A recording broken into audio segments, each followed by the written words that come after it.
অনেকেই চায়, কিন্তু বিএনপির এই সংস্কারগুলি হতে অসুবিধাটা কি? আমি প্রশ্নটা এই জন্য করতে চাই যে আমার কাছে কিন্তু মনে হয় না যে এই যেই সংস্কারের ক্ষেত্রে বিএনপি আপত্তি জানিয়েছে এর একটিও বিএনপি যদি গ্রহণ করতো তাহলে বিএনপির কোনো অসুবিধা হতো, আদার দেন ক্ষমতাটা একজন বা দুইজনের কাছে কুক্ষিগত করা ছাড়া। মানে যে সংস্কারগুলি নিয়ে আমরা মনে করেছিলাম যে বিএনপি কথা বলবে, সেগুলি নিয়ে এখন এনসিপি কথা বলছে, বিএনপি দাঁড়িয়ে যাচ্ছে এনসিপির এগেনস্টে, যে সংস্কারের কথা বলে তার বিপক্ষে। সংস্কারগুলি মেনে নিলেই তো যথাসময়ে ইলেকশন হওয়ার পথ আরো কাছে বা সুগম হতো। সংস্কারগুলি মানতে আপনাদের অসুবিধা কোথায়? আপনারা কোন কোন সংস্কার মানেননি সেটি আমরা বা মানতে চান না সেটা আমরা খুলে সামনে নিয়ে বসে আপনি যদি একটু বলতেন এই সংস্কারগুলি বিএনপিকে দলগতভাবে কোথায় দুর্বল করবে, যে সংস্কারগুলি আপনারা মানতে চাচ্ছেন না বা পারছেন না। আপা, ধন্যবাদ আপনাকে। যারা শুনছেন আমার শুভেচ্ছা, অভিনন্দন, আমার সহ-আলোচককে শুভেচ্ছা। দেখেন, বিএনপি সংস্কার নিয়ে তো বিএনপি কোনো কথা বলে নাই, বলেছেন সংস্কার হোক, ক্ষতি নাই, কিন্তু সংস্কারের সাথে নির্বাচনটাও হোক। সংস্কার তো আসলে ধারাবাহিক একটা প্রক্রিয়া, সংস্কার কখনো শেষ হয় না, সংস্কার হচ্ছে চলমান। সংস্কার নিয়ে তারা কাজ করতে থাক, কিন্তু নির্বাচন ইতিমধ্যে 7 মাস চলে গেছে, সেটা নিয়ে আমরা নির্বাচন নিয়ে কথা বলতে পারি, নির্বাচনের রোডম্যাপ নিয়ে কথা বলতে পারি, সংস্কার যেভাবে চলতে থাক। তো এটাই বিএনপির কথা ছিল। তো যে সংস্কারগুলো ইতিমধ্যে যেটার 163টার যেগুলো নিয়ে কথা হচ্ছে, আলোচনা হচ্ছে, এগুলো তো আসলে অনেক রকম তর্ক বিতর্কের একটা জায়গা।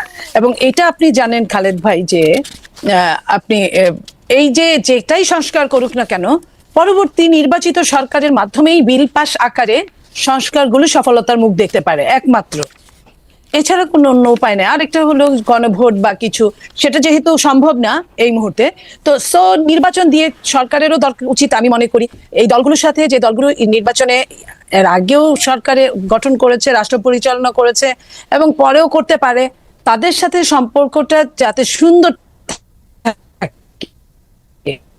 কোনো কেউই কিন্তু আসলে চিরস্থায়ী না, এই সরকার একটা সময়ের পর চলে যেতে হবে, এটাই সত্য। কিন্তু তারপরেও যে নির্বাচিত সরকার একটু আপনার অনুমতি দুটোর মধ্যে ফার ডিফারেন্স আছে। না মনেপা, এই ডিফারেন্স বা এটা ঠিক আছে, কিন্তু মনেপা আপনি কি আমাকে একটু বলবেন যে বিএনপি কি সংস্কার কমিশনের জীবনে 2বারের বেশি প্রধানমন্ত্রী হতে পারবে না? এটার সাথে একমত বিএনপি? আপনি বলছিলেন যে সংস্কার নিয়ে কোনো আপত্তি নাই। আমি আপনাকে বলি, বিএনপির তো 31 দফার মধ্যে কিন্তু স্পষ্ট আছে, অস্পষ্ট কোনো কথা নাই। আপনি যে প্রশ্নটা করলেন এটা নিয়ে কিন্তু বিএনপি সারা বাংলাদেশ আপনি একটু আমার জন্য স্পষ্ট করেন, আপনি আমার জন্য একটু স্পষ্ট করেন, বিএনপি কি 2বারের বেশি প্রধানমন্ত্রী হওয়ার জন্য একমত? 2বারের বেশি প্রধানমন্ত্রী হওয়ার জন্য না হওয়ার জন্য, 2বারের বেশি একাধারে মানে পরে আবার হতে পারবে, পরে আবার যদি মনে করে সেটা 2-3-4। এটা কেন বিএনপির জন্য এত বেশি প্রয়োজনীয়? মানে আপনি এখন 2বার প্রধানমন্ত্রী হবেন, আবার আরেকজন মাঝখানে হবে, এরপর আবার আপনি 2বার হবেন একাধারে, এটা কি আপনি একাধারে বোঝাতে চাচ্ছেন যে 2বারের বেশি একাধারে হতে পারবেন না? দেখেন, একাধারে নিশ্চয়ই বিএনপি আপনাদের সামনে ক্লিয়ার করেছে, বিএনপি এটাই বলেছে যে একাধারে 2বারের বেশি প্রধানমন্ত্রী পরে হইতে বাধা নাই, পরে আবার হইতে বাধা নাই, পরে নিয়ে আসলে শুনেন, এটা নিয়ে কোনো আলোচনা হয় না। এই আলোচনাটা আপনারা তুললেন কেন মনে আপা? আপনার কি ইলেকশন চান না, ভয় পান ইলেকশনে যেতে? আমরা ভয় পাবো, আপনি কি এটা বলতে পারেন যে অবস্থাটা? আমি আপনাকে একটু বুঝাই বলি, এই সংস্কারের যেই কথাগুলিতে আপনি আসলে একমত হন নাই, 2বারের বেশি প্রধানমন্ত্রী হবে কিনা পরবর্তীকালে, এগুলি আপনাদের কোনোভাবেই আর দ্বিমত পোষণ করার কিছু ছিল না। আপনারা বললেই পারতেন যে আমরা এগুলি মানি, সংস্কার করে ফেলো, 1 মাসের মধ্যে সংস্কার হয়ে যেত, 2 মাসের মধ্যে ইলেকশনের জন্য প্রস্তুত হয়ে যেত। আপনারাই তো ইলেকশনটা দেরি করলেন এই সংস্কারের ব্যাপারে কথা বলে, তাই না? আমি আপনাকে একটা কথা বলি খালেদ ভাই, বিএনপি 31 দফার বাইরে গিয়ে বিএনপি যদি 31 দফার সাথে যদি মানে একমত না হয়ে পরবর্তীতে কিছু করে, আপনারা কিন্তু ছেড়ে কথা বলবেন না। কারণ এটা নিয়ে বিএনপি ইতিমধ্যে সমস্ত বাংলাদেশে এটা নিয়ে আপনার যত সেমিনার, সিম্পোজিয়াম সবকিছুই হচ্ছে। ওকে আপা, এই জায়গা থেকে একটু করে আসি। তার মানে একমত যদি না হয়, আপনারা যদি এখন বলেন যে আমরা সংস্কার করব, পরে আপনারা করলেন না, তখন আমরা এটাতে খুব খুশি হব না, এটা তো আপনি বলতেছেন। তার মানে কি বিএনপি কি আসলেই 2বারের বেশি প্রধানমন্ত্রী থাকতে পারবে না, এটা রাখবে না? মানে বিএনপি 5-6 বার বিএনপি কিন্তু ক্লিয়ার বলে না এটা। আমি খালেদ ভাই, আপনি আমাকে যত রকম চেষ্টা করেন, আমি একা কিছু বলতে পারবো না। বিএনপি এটা বলে নাই যে এরপরে আবার থাকবে। বিএনপি বলেছে একাধারে 2বারের বেশি প্রধানমন্ত্রী থাকতে পারবে না। এখন এরপরেরটা আমার মনে হয় সংস্কার নিয়ে বিএনপির যারা নীতি নির্ধারক মহলের মধ্যে, সালাউদ্দিন ভাই কথা বলছেন, কাজ করছেন সংস্কার নিয়ে, আমার মনে হয় যে আমাকে না ডেকে যদি ওনাকে ডাকতেন সবচেয়ে ভালো হতো উনি আপনার এই প্রশ্নের উত্তরটা সরাসরি দিতে পারতো, যেহেতু উনি কাজ করছেন। আপা, আমি একটা কথা বলি, পরে আমি বলতে পারি। আপা, আমি একটা কথা বলি, বিএনপি কিন্তু তার অবস্থান স্পষ্ট করেছে যে যেখানে সংস্কার কমিশন বলেছেন যে দুবারের বেশি কেউ প্রধানমন্ত্রী থাকতে পারবে না, বিএনপির অবস্থাটা পরিষ্কার করেছেন যে একাধারে দুবারের বেশি কেউ থাকতে পারবে না। তার মানে একাধারের বেশিবার কিন্তু থাকতে পারবে, এটা হচ্ছে বিএনপির অবস্থান। আমার প্রশ্ন, বিএনপির জন্য কেন এটা এত জরুরি যে দুইবারের বেশি একটা লোককে, মনিয়াপাকে কেন দুইবারের বেশি প্রধানমন্ত্রী থাকতে হবে? মনিয়াপা তো প্রধানমন্ত্রী হয় না। না, হয়তো তো পারেন, গণতান্ত্রিক দল আপনাদের, আপনারা তো মনিয়াপাকে প্রধানমন্ত্রী বানাতে পারেন। এখন আমার কথা শোনেন, যে সেটা হলো আপনারা যখন এটা নিয়ে আলোচনা করবেন, আপনারাও কিন্তু কারো চেয়ে কম গুরুত্বপূর্ণ না সাংবাদিকরা। তো আপনারা আলোচনা করেন বিএনপির সাথে, বিএনপির প্রশ্ন উত্তর পূর্বে প্রেস কনফারেন্সে আপনারা জিজ্ঞেস করেন। আমার মনে হয় এটা সবচেয়ে ভালো একটা মাধ্যম। আর দ্বিতীয়ত হলো, দ্বিতীয়ত বলছি, সরকারের পক্ষ থেকেও এটা সরকারের অত্যন্ত ভুল হয়েছে আমি বলবো। যখন সরকার সংস্কার কমিটিগুলো করলেন, তখনই কিন্তু দলীয় তাদের সাথে করসপন্ডেন্ট করার জন্য 2 দিন, 1 দিন, 3 দিন পরে পরে দলীয়দের সাথে কথা বললে, তাহলে আপনি ধরেন আপনি একদম 99% অ্যাডভান্স হয়ে গেছেন, আরেকজন 1% চিন্তা করে নাই। এই যে চিন্তা শক্তির, অথচ যে 1% চিন্তা করে নাই তার কিন্তু শক্তি, ক্ষমতা বা আপনার যেটা বলেন পরিচালনার ভার, তার কিন্তু অনেক বেশি পরবর্তীতে। তো এই পরবর্তীর কথা বাংলাদেশের কোনো মানুষ কখনোই চিন্তা করে না। যদি মানুষ এই চিন্তাগুলো করতো, বাংলাদেশে অনেকগুলো টাকা বেঁচে যেত, অনেকগুলো সময় বেঁচে যেত, এবং প্রত্যেকটা মানুষের জন্য ভালো হতো। আপনার কথা আমি পরিষ্কার বুঝতে পারতেছি না, কিন্তু আমি যতটুকু বুঝতে পারতেছি যে বিএনপি, মানে আমি প্রশ্ন অন্যভাবে করি, কারণ হচ্ছে যে ধরেন আমরা বিএনপিকে কি বিষয়ে সর্বাত্মক আন্দোলন করতে দেখছি 15 বছর। 15 বছরের মধ্যে 2014 থেকে বা 2013 নির্বাচনের সময় থেকে, যখন আওয়ামী লীগ সরকার, তত্ত্বাবধায়ক সরকার ব্যবস্থা বাতিল করে, তখন থেকে বিএনপির একটাই দাবি ছিল যে একটা নির্দলীয় নিরপেক্ষ তত্ত্বাবধায়ক সরকারের সময় নির্বাচন করতে হবে। এই একটাই দাবি। শেখ হাসিনা তার পদে থেকে নির্বাচন করতে পারবেন না। এখন শেখ হাসিনা তার পদে নাই, লেভেল প্লেইং ফিল্ড চেয়েছিল বিএনপি, লেভেল প্লেইং ফিল্ড, একটা নির্দলীয় নিরপেক্ষ সরকার। এখন শেখ হাসিনা ক্ষমতায় নাই না, একটা শেখ হাসিনা ক্ষমতায়, আমি লেভেল প্লেইং ফিল্ড, তো শেখ হাসিনা এখন ক্ষমতায় নাই, ক্ষমতায় যিনি আছেন তিনি নির্বাচন করতেছেন না, প্রফেসর ডক্টর মোহাম্মদ ইউনূস। একটা জায়গা থেকে এই নির্বাচনটা করার সময় বিএনপি সবার আগে জাতীয় সরকারের কথা বলেছিল, জাতীয় ঐক্যমত্য সরকারের কথা বলেছিল, সংস্কারের কথা বলেছিল 31 দফার মধ্যে। এই ব্যাপারগুলি মোরলেস মানে 4 বছরের জায়গায় 5 বছর এগুলি যখন করা হলো, তখন বিএনপি সংস্কারের এগেইনস্টে এতভাবে দাঁড়াইলো, মনে হয় সংস্কার করলে বিএনপি দলটাই থাকবে না। এটা কিরকম? আমি তো মানে সংস্কারের এগেইনস্টে, তোমরা সংস্কার মানি না, তোমরা সংস্কার করলেও গিয়ে উল্টাই দিব। মির্জা আব্বাস এগুলি বলছেন। আপনার ভুল হচ্ছে। আপনি যদি কথাই শুনেন, ধরেন আমি কথা বলছি, আমার নেতা জনাব তারেক রহমান কথা বলছে, আপনি কোনটা লুফে নেবেন বলেন? জনাব তারেক রহমানের কথা। তো জনাব তারেক রহমান কথা বলছেন, পাশাপাশি আপনার ধরেন মির্জা আব্বাস, উনি অনেক বড় নেতা, বাট স্পোকসম্যান না। উনি এটা মানে ওইভাবে আপনি নাও ধরতে পারেন। বাট আপনি দেখেন আমাদের নেতা তারেক রহমান সাহেব কি বলছেন। উনি যদি বলেন, আপনি উনার কোড ধরে উনার ইনভার্টেড কমার মধ্যে আমাকে কোনো প্রশ্ন করেন, আমি সেটার কথা বলবো। জনাব তারেক রহমান কি সংস্কারের পক্ষে? জনাব তারেক রহমান কি সংস্কারের পক্ষে? অবশ্যই, যেটুকু সংস্কার দরকার, কিন্তু সংস্কার এবং নির্বাচনকে মুখোমুখি করার পক্ষে না, সংস্কারের পক্ষে। সংস্কার তার নিজস্ব গতিতে চলতে থাকবে। রাইট। তারেক রহমান সবসময় এটা বলে, সংস্কার তার নিজস্ব গতিতে চলতে থাকবে। এবং এই সংস্কারটা কাকে নিয়ে? আপনাকে নিয়ে, আমাকে নিয়ে, এবং আমার সাথে আরেকজন যিনি চকশোতে আছেন তাদেরকেও নিয়ে, প্রত্যেককে নিয়ে, বাংলাদেশের প্রত্যেকটা প্রতিনিধিকে নিয়ে সংস্কার। তো সেইখানে এককভাবে তো কেউ কোনো ডিসিশন দিতে পারে না, না সরকার দিতে পারে, কারণ এই সরকার নির্বাচিত না। আমার কাছে যেটা মনে হয়েছে যে জনাব তারেক রহমানকে না জিজ্ঞেস করে তো আর বিএনপি সংস্কারে কোনগুলি মানে আর কোনগুলি মানে না সে সম্পর্কে তাদের মতামত দিয়েছে। আমরা দেখেছি যে তারেক রহমান সাহেব সরাসরি নিজের মুখে বলেন না, কিন্তু বিএনপির মতামত আমরা দেখেছি, আমরা ধরে নিয়েছি যে এতে নেতারও সায় আছে। এখন আপনি যদি বলেন যে এটা ধরেন না, আপনি এটা ধরেন না, আপনি দেখেন না, আপনি জনাব তারেক রহমান সাহেব প্রায় প্রতিদিন বক্তব্য দিচ্ছেন, নিশ্চয়ই 2-1 দিনের মধ্যে এটাও চলে আসবে। আমার মনে হয় আমি আশা করবো জনাব তারেক রহমান মেনে নেবেন, দুইবারের বেশি প্রধানমন্ত্রী হবে না, একবার একাধার কোনো শব্দ, ইফ বার্ডস এগুলো যুক্ত করবেন না। আমি আশা করবো যে আরো যে 2-1টা জিনিস আমি দেখলাম, আমি আশা করবো এটা মনে আপনার মতো আমরাও একটু আশাই করতে পারি। আমি একটু ডক্টর জামিনের কাছে যাই, আপনার কাছে আবার আমি ফিরে আসবো। ডক্টর জামিন, আমি একটা প্রশ্ন সরাসরি করতে চাই যে এনসিপি বা এই যে জাতীয় নাগরিক পার্টি কিভাবে বিএনপির শত্রুতে পরিণত হলো, মানে বিএনপিকে কিভাবে শত্রু গণ্য করতে থাকলো। যেমন আপনাদের একটা জনপ্রিয় বয়ান আমরা এরকম শুনি যে আপনারা 15 বছর কোথায় থাকেন, 15 বছর আপনারা পারেন নাই, কিন্তু 15 বছর যে বিএনপি পারে নাই সেইটার দায় কিন্তু আমাদের সবার। যেমন এই বৈষম্য বিরোধী ছাত্র আন্দোলন যখন জীবনের ঝুঁকি নিয়ে রাস্তায় এসে দাঁড়ালো, তারা যখন মরতে শুরু করেছিল, আপনিও প্ল্যাকার্ড দিয়ে রাস্তায় দাঁড়িয়েছেন, আপনি একজন পেশাজীবী, আমরাও আমাদের জায়গা থেকে যা করার দরকার তা করতে চেয়েছি, তা করতে চেষ্টা করেছি। কিন্তু বিএনপি যখন করতে চেয়েছে, বিএনপি যখন শেখ হাসিনাকে সরাতে চেয়েছে, তখন আমাদের কাউকে কিন্তু পাশে পায় নাই। এই 15 বছর ধরে সংগ্রামরত তারপর হচ্ছে বিভিন্নভাবে মজলুম দলটা কিভাবে এনসিপির সবচেয়ে বড় প্রতিপক্ষতে পরিণত হলো। তারা কথায় কথায় বিএনপিকে স্ল্যাশ করে, বিএনপি পারে নাই, বালুর ট্রাক সরাতে পারে নাই, দৌড়ানি দিয়ে এই আগে যদি দিতেন তাহলে এতদিনে ওরা পলায় যেত, এগুলি বিএনপিকে কেন শুনতে হইতেছে? মানে বিএনপির অপরাধটাকে, এবং সেটা কিন্তু আজকে থেকে না, প্রথম দিন থেকে। এবং বিএনপির অপরাধ আমি সরাসরি দেখি যে বিএনপি একটা নির্বাচন চায় এবং নির্বাচন করে এটা দেখতে চায় যে কারা আসলে কটুক দিতে পারে। আপনি যদি আমাদের একটু বলতেন ডক্টর জাবিন। ভাই আপনাকে ধন্যবাদ, মনি আপা, এবং যারা দেখছেন সবাইকে শুভেচ্ছা। যে কেন 15 বছরে বিএনপির ডাকে মানুষ রাস্তায় নামে নাই বা সবাই এই গণ অভ্যুত্থানে অংশ নেয় নাই, কেন অচেনা অজানা কয়েকজন ছাত্রের ডাকে নিয়েছে, এটার যদি একটা ব্যাখ্যা আমি খুব সংক্ষেপে বলি।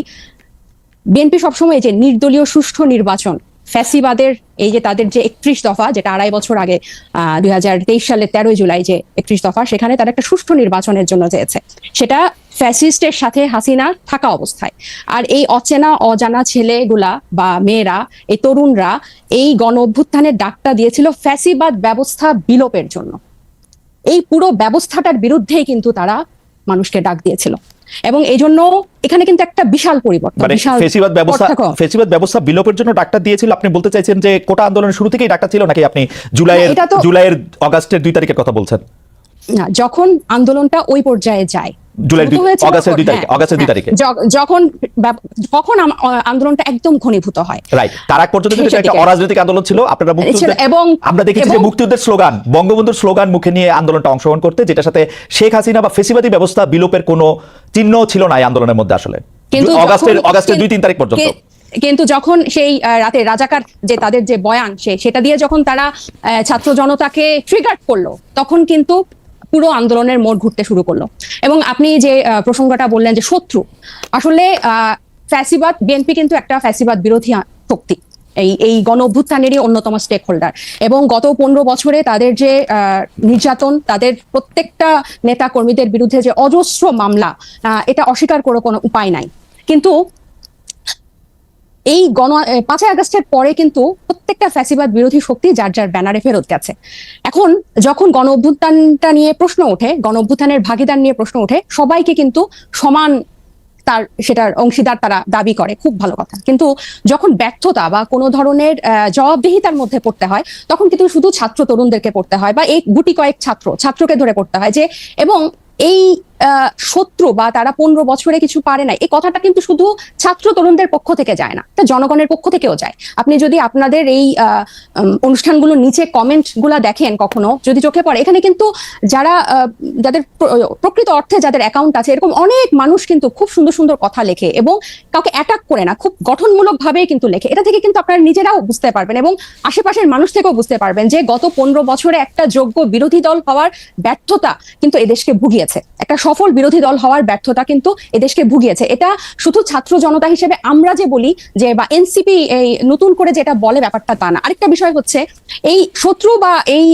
মুখোমুখি দাঁড় করানোর ব্যাপারটা কিন্তু এক দিক থেকে না। আপনি দেখবেন এই যে কিছুদিন আগে এক টক শোতে আমার এক সহ আলোচক বলছিলেন, আমি 90 সালের গণ অভ্যুত্থানের একটা কথা বলছিলাম, উনি বলছেন 90 সালে তোমার বয়স কত ছিল, বেয়াদব, অপরিপক্ক, আদব কায়দা জানে না, তোমাদের বয়সে মানে এক একজনের, আমাদের রাজনৈতিক জীবন বা রাজনৈতিক পথ চলা তোমাদের বয়সের বেশি। এই যে খাটো করে দেখা, এই যে হেয় করে দেখা, তো এটার প্রতিক্রিয়াতেও কিন্তু কিছু কথা চলে আসে। না ডক্টর জাবিন আসেন, আমরা একটু আমার ব্যর্থতা, আমি আপনার প্রশ্নটা আসলে বুঝতে পারছি কিনা আমি জানি না। আমার কাছে যেটা মনে হয়েছে যে বিএনপি গত 13 বছর ধরে, স্পেসিফিকলি বললে যে 2012 সালের পর থেকেই বিএনপি এই একটা সরকারের কাছে একটা দাবি জানায় আসতেছে, দরকার হলে সরকারকে বলতেছে ক্ষমতা চাইতে একটা সুষ্ঠু নির্বাচনের কথা বলতে। এবং এইটার মধ্যে কিন্তু বিএনপি কোনোদিন কোনো আড়াল নিতে পারে নাই। বিএনপি কিন্তু কোনো ছাত্রলীগের মধ্যে গিয়ে বলতে পারে না যে বঙ্গবন্ধু মহান নেতা, আমরা সবাই বঙ্গবন্ধুকে ভালোবাসি, এই কথা বলে কিন্তু বিএনপি রাজনীতি করতে পারে নাই। বিএনপিকে রাজনীতিটা করতে হয়েছে বিএনপির কথা বলেই, শেখ হাসিনার এগেনস্টে কথা বলেই বিএনপি রাজনীতি করতে হয়েছে। তার জন্য মামলা, মোকদ্দমা, জেল, জুলুম যত কিছু করছে, চা খাচ্ছে। বৈষম্য বিরোধী ছাত্র আন্দোলনের নেতারা কিন্তু শেখ হাসিনার বিরুদ্ধে ফেসিবাদী আন্দোলনে গেছে হচ্ছে অনেক পরে, অনেক জায়গার পরে। সেই সময় তাদেরকে আমরা মুক্তিযুদ্ধের স্লোগান দিতে দেখছি, তাদেরকে আমরা বঙ্গবন্ধুর ভাষণ দিতে দেখছি, এবং আমরা দেখছি যে তারা নানাভাবে নানা ধরনের আড়াল নিচ্ছেন। বিএনপি কিন্তু এই সুযোগটা পায় না। আমার প্রশ্নটা হচ্ছে, যেই বিএনপি এত ত্যাগ করলো, এবং তারা কিন্তু সরকারে গিয়া 3 জন মন্ত্রী হয় নাই, 3 জন মন্ত্রী এই বৈষম্য বিরোধী ছাত্ররাই হয়েছে, তারা কিন্তু কোনো কিছু দখল করে না, তাদের একটাই চাওয়া ছিল ইলেকশনে যাওয়া, এবং ইলেকশন যাওয়ার পর থেকে বিএনপিকে কি শুনতে হয়েছে আপনাদের কাছ থেকে আপনি দেখেন। আমি ছোট করে একটু বলি, আমার মাফ করবেন, আপনাদের কাছে শুনতে হয়েছে বিএনপি নাকি আওয়ামী লীগকে পুনর্বাসন করতেছে, বিএনপি নাকি আওয়ামী লীগকে নিয়ে আসতেছে। আওয়ামী লীগ দিয়া বিএনপির নেতারা যেভাবে ক্ষতিগ্রস্ত হয়েছে তার 100 ভাগের 1 ভাগ বাংলাদেশে কেউ হয় নাই। এরপরও বিএনপি কেমনি শত্রু হইল এনসিপির, এইটার কারণটা কি? মানে বিএনপিকে ক্ষমতা থেকে ঠেকানোটা কেন এত জরুরি হয়ে পড়লো? এখানে শত্রুতার প্রশ্ন না খালেদ ভাই, এই যে কেন শুধু সুষ্ঠু নির্বাচনই চেয়েছিল, নির্বাচন কেন্দ্রিক রাজনীতি তারা করেছে। এই যে হাসিনা কিভাবে এই 3টা অবৈধ নির্বাচন করে ফ্যাসিস্টের সাম্রাজ্য টিকে রেখেছিল, তাদের রাজনীতিটাই ছিল নির্বাচন কেন্দ্রিক। কারণ নির্বাচন হলেই শুধু গণতন্ত্র হবে, গণতন্ত্র ফিরে আসবে, এটা তাদের একটা রাজনৈতিক একটা চালের, এটা বা তাদের কি বলবো আমি, পরিকল্পনার ভুল বলবো, যে তারা সবসময়, আপনিই বলছেন যে তারা সবসময় সুষ্ঠু নির্বাচনই চেয়েছে। কেন তারা হাসিনার এই যে তার যে সাম্রাজ্য, 3টা বিভাগ, এই যে সবকিছু তার একক কর্তৃত্বে, একক হাতে, প্রত্যেকটা রাষ্ট্রীয় প্রতিষ্ঠানের একটা ইট পাতা যে হাসিনার কথা ছাড়া বা স্বৈরশাসকের কথা ছাড়া চলতো না, বা মানুষকে সম্পৃক্ত করার যে রাজনীতি, এটা তো বিএনপি করতে ব্যর্থ হয়েছে। এবং জনগণের কথা না বলে, জনগণ এই যে এখনো তারা যে 31 দফা বলে বলে যেসব গণভোট অসম্ভব বলছে, যেসবে আমরা জনগণকে সম্পৃক্ত করতে চাচ্ছি, বিএনপি আবার সেসব জায়গায় জনগণকে দূরে ঠেলে দিয়ে আবার নির্বাচনের কথা বলছে। এখানে কিন্তু আপনি দেখেন তারা কিন্তু আবার জনগণকে নিজেদের থেকে দূরে সরাচ্ছে। জনগণ কিন্তু তাদেরকে চাচ্ছে, এবং তারা একটা প্রতিষ্ঠিত রাজনৈতিক দল, তারা নির্যাতিত রাজনৈতিক দল। আপনি নিজেই বলছেন যে তারা সব সময় সুষ্ঠু নির্বাচন চেয়েছে। একটা দেশের গণতন্ত্র কি শুধু সুষ্ঠু নির্বাচন, একমাত্র শুধু সুষ্ঠু নির্বাচনের মধ্যে এই নির্বাচন ব্যবস্থাটা কিরকম? এই নির্বাচনটা দাঁড়িয়ে আছে কিসের উপর? এই যে এই নির্বাচন কমিশনার গুলা, বিচারক এবং প্রত্যেকটা রাষ্ট্রীয় প্রতিষ্ঠান, তাদের মন্ত্রিসভাগুলা কিসের উপর দাঁড়িয়ে আছে? আইন শৃঙ্খলা বাহিনী, পুলিশ, র্যাব, প্রত্যেকটা গোয়েন্দা বাহিনী কিসের উপর দাঁড়িয়ে আছে? এগুলো সংস্কারের কথা, এগুলোর বিরুদ্ধে কথা, প্রত্যেকটা সবসময় তাদের একটা উপর দিয়ে কথা, যে চেষ্টা করা হবে, পরিবর্তন করা হবে, কিন্তু স্পেসিফিক্যালি উপায়টা কি, পথটা কি, তারা জনগণের কাছে সেটা পরিষ্কার করে না। যেটা ছাত্র জনতা বা এখন পরবর্তীতে হয়েছে, হয় আন্দোলনটা কোটা বিরোধী আন্দোলন দিয়ে শুরু হয়েছিল, এবং সবসময় কিন্তু এটা তো বাংলাদেশের ইতিহাসে প্রথম না, একটা দিয়েই শুরু হয়েছিল। কিন্তু এই পুঞ্জীভূত যে স্বৈরশাসকের 15 বছরের যে পুঞ্জীভূত ক্ষোভ, সেটা কিন্তু প্রকাশিত হয়েছে একটা সিস্টেমে, একটা ধাপ পেরিয়ে কিন্তু সেদিকে গিয়েছে। এবং আমি একটু বলি, এবং বিএনপিকে যে এই শত্রু মনে করা না, আমরা কিন্তু চাচ্ছি বিএনপিকে জাতীয় ঐক্যমত্য নিয়ে আমরা একসাথে সবাই মিলে আমরা ঐক্যমতে পৌঁছাই সংস্কারের বিষয়ে, যে মৌলিক কিছু সংস্কার হোক, তারপর নির্বাচন যে 2টা টাইম লাইনে আছে তার মধ্যেই হবে, এবং প্রত্যেকটা দল, নিবন্ধিত দল সেখানে অংশগ্রহণ করবে। এবং আওয়ামী লীগের পুনর্বাসনের ক্ষেত্রে যেটা বলছি, আপনি দেখেন, জি বলেন, শেষ করেন, সরি নতুন প্রশ্ন। যে বিচার এবং সংস্কারের কথা, যেই আওয়ামী লীগ তাদেরকে এরকম ভাবে নির্যাতন করেছে, এক একজনের, ইভেন এমনও হয়েছে বিনা ভোটে এই শব্দটা ফেসবুকে লিখেছে দেখে তাকে ডিজিটাল আইসিটি একটা মামলা দিয়েছে 2টা শব্দের জন্য। তাহলে এই লেভেলের নির্যাতন, তারা ঈদে কেউ বাড়ি যেতে পারে নাই, সবগুলাকে ঘর ছাড়া, এরকম নির্যাতনের মধ্যে তারা আওয়ামী লীগের দল হিসেবে বিচার না চেয়ে, হাসিনার বিচার না চেয়ে, আওয়ামী লীগের বিচার না চেয়ে, আমি বলি, আমরা দুইজন, মানে আপনি আর আমি কি 2টা আলাদা দুনিয়াতে বাস করি? মানে আপনি যে এই শব্দটা বলতেছেন যে তারা হাসিনার বিচার না চেয়ে, আমি তো দেখতেছি বিএনপির নেতৃবৃন্দ প্রতিটা ভাষণে, মানে তারেক রহমান থেকে ফখরুল ইসলাম আলমগীর, প্রতিটা ভাষণে হাসিনার বিচার চাইতে থাকেন। গত 15 বছর চেয়েছেন, এখনো চান। মানে হাসিনার বিচার না চেয়ে এটা কোথেকে আসলো? বিচার কি শুধু এই খালেদ ভাই, বিচার চাইলে আর কি এদেশের বিচার হয়ে যায়? বিচার ব্যবস্থার কি অবস্থা? আপনি বিচার যে না চেয়ে বলতেছেন সেটা কি বলি? গত এই হাসিনার প্রধান বিচারপতিকে তার একজন এমপ্লয়ি দিয়ে তো দেশ ছাড়া করেছে আমাদের তো। এবং এই যে বিচার ব্যবস্থার প্রতি যে মানুষের আস্থা আনা, এবং আমরা কিন্তু বলছি না পুরো বিচারটা শেষ করতে হবে, একটা দৃশ্যমান বিচার প্রক্রিয়া। আইসিটি কি করছে? এই জাতিসংঘের মানবাধিকার কিন্তু পরিষ্কার তাদের রিপোর্টে লিখেছে যে এটা এখানে আন্তর্জাতিক অপরাধ হয়েছে। আপনি কি জানেন শেখ হাসিনার বিরুদ্ধে এই পর্যন্ত কতটা মামলা হয়েছে, কতটা মামলার ফাইনাল রিপোর্ট বা চার্জশিট একদম কাছাকাছি চলে এসেছে? এগুলি সবগুলি বিচার প্রক্রিয়ার অংশ, এবং এই সবগুলি বিচার শুরু হয়েছে আসলে। এবং সেটার দৃশ্যমান, আপনি দৃশ্যমান কি চান? কিভাবে বুঝবে যে দৃশ্যমান হবে? আপনি যে বলছেন আমি আর আপনি 2টা আলাদা ভুবনে থাকি, সত্যি করে খালেদ ভাই, নির্বাচন নিয়ে শুধু নির্বাচন কিন্তু আমরা চাই না, এই ব্যাপারটা এরকম না। শুধু নির্বাচন নিয়ে যে ধরনের আলাপ, যে ধরনের বক্তৃতা, যে ধরনের প্রচার, যে একটা নির্বাচিত সরকার আসলেই সংস্কার করে দিবে, একটা নির্বাচিত সরকার আসলেই বিচার হবে, আর তারা এসে বিচার করবে, এটা ছাড়া এই আওয়ামী লীগ যে 15 বছরে যে শুধু তো জুলাই হত্যাকাণ্ড না, পিলখানা, শাপলা, 3টা অবৈধ নির্বাচন, তারপর এই গুম, বিচার বহির্ভূত হত্যাকাণ্ড এবং ব্যাংক লুট, মানে অন্য মাত্রার, এগুলোর বিচার, এগুলো নিয়ে কথা কি আছে টেবিলে? আমার তো মনে হয় না। যদি এরকম আমার মনে হয় যে আপনি শুনলে হয়তো দেখবেন যে সবগুলি আছে, এই কোনোটাই নাই তা না, এবং এর প্রত্যেকটার বিচার হইতেছেও, কিন্তু প্রত্যেকটা বিচার প্রক্রিয়া শুরু হয়েছে। বিচার প্রক্রিয়া তো আদালতে শুরু হয় না ডক্টর জাবিন, বিচার প্রক্রিয়া শুরু হয় তদন্তের মাধ্যমে, বিচার প্রক্রিয়া শুরু হয়। আমি খালেদ ভাই, আমি আপনাকে একটা বলি, এই কিছুদিন আগে যে আমাদের ঢাকা মেয়রের কে ঘোষণা করা হলো, এই এই এই এই বিচারের এই বিএনপি পন্থী একজনকে ঢাকা মেয়রের ঘোষণা করা হলো আদালতের রায়। আপনি কি মনে করেন যে পূর্ণ আস্থা 7 মাসের মধ্যে, 7 মাস আগে যে হাসিনা 15 বছর এরকম একটা ভঙ্গুর বিচার ব্যবস্থা তৈরি করে 7 মাসের মধ্যে বিদায় নিল, আর 7 মাসে সব ওয়াশ হয়ে গেল?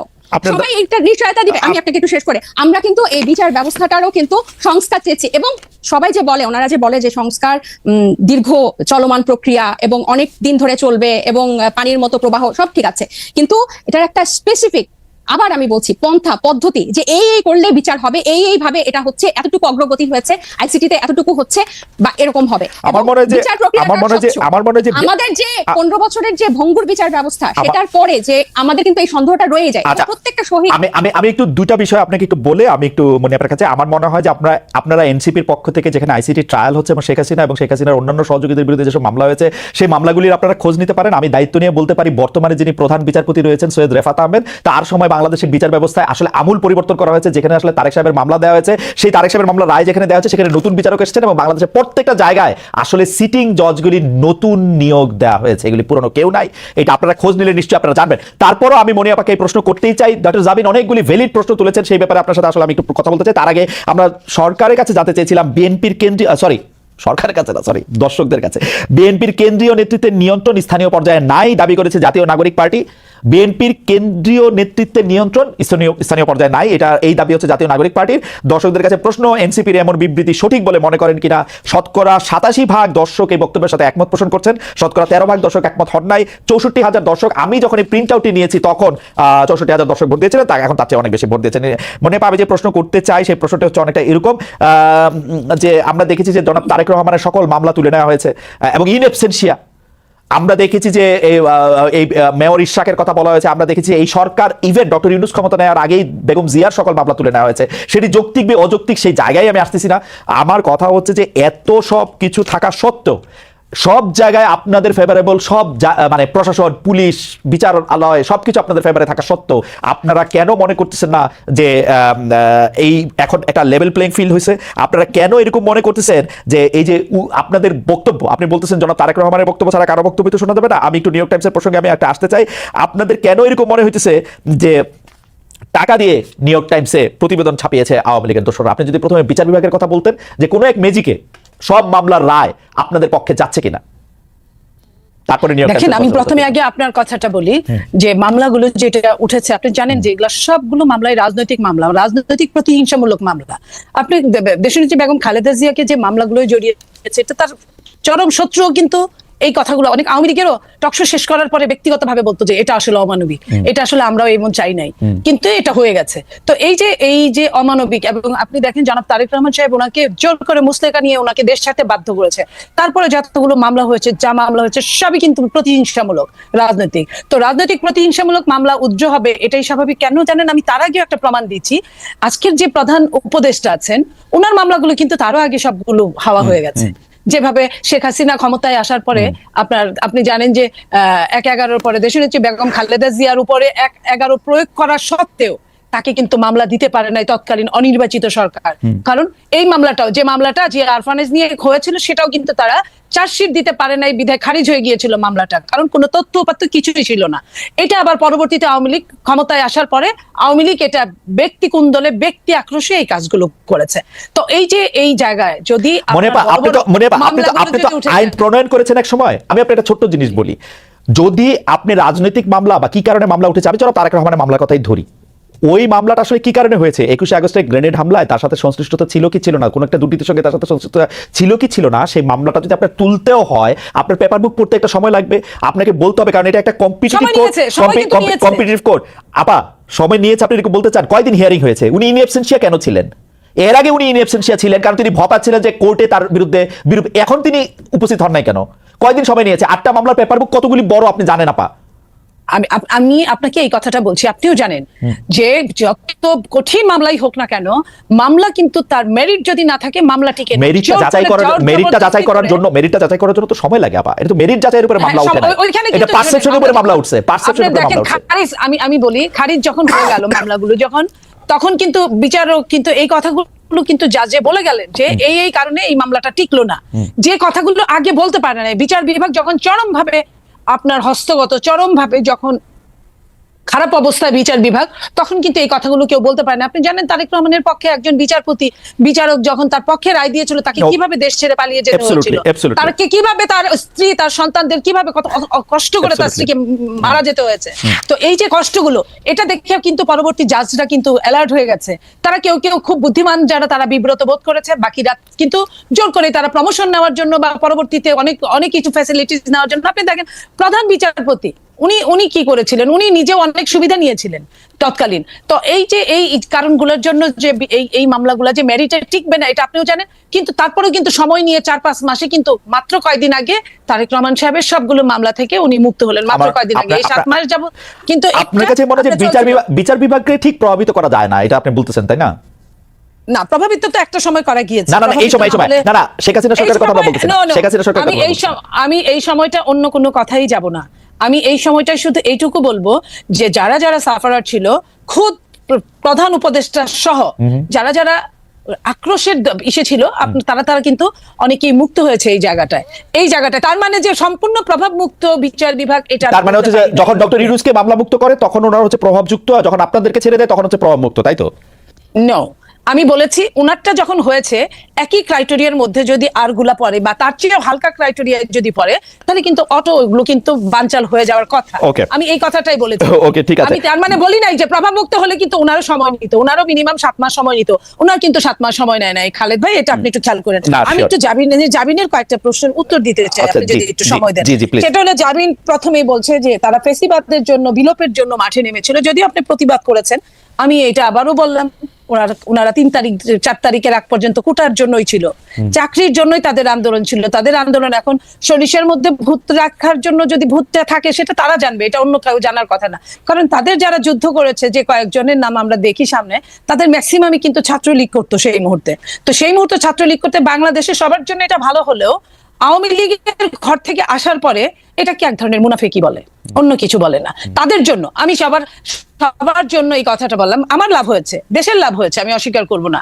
কিন্তু এই লাভের জন্য ওরা তো তবু 1-1.5 বছরের একটা প্ল্যান করে 1-1.5 মাসের মধ্যে থেকে এটা এক্সিকিউশন করে, সেটা কোটা দিয়েই পারুক আর যাই দিয়ে পারুক, ওরা তো এটা এক্সিকিউশন করে দেখাইছে। আমরা কি সেদিন মাঠে ছিলাম না? আপনারা মাঠে ছিলেন, কিন্তু আপনারা মাঠে মরেন নাই, মরছে উনারাই।